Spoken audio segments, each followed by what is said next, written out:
Cinema সঙ্গীত মঞ্চ। বাংলাদেশি গানের সেরা 10 জন সুরকারকে নিয়ে আজ বলবো। এটা একান্তই আমার ব্যক্তিগত মতামত। আলাউদ্দিন আলী বাংলা গানের সুরকারদের মধ্যে নির্দ্বিধায় সবার আগে এই নামটি আসবে। চলচ্চিত্রের গান থেকে শুরু করে আধুনিক মেলোডি থেকে চটুল, দেশাত্মবোধক থেকে ফোক, সব ধরনের গানেই নিজের প্রতিভার স্বাক্ষর রেখেছেন।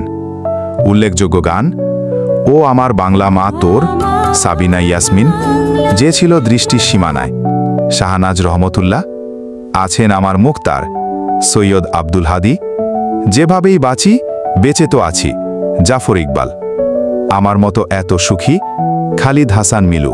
সত্য সাহা বাংলা চলচ্চিত্রের প্রারম্ভিক সময় থেকেই অসামান্য সাফল্যের সাথে কাজ করেছেন। একটা সময় ছিল জনপ্রিয় গান মানেই সত্য সাহা সুর।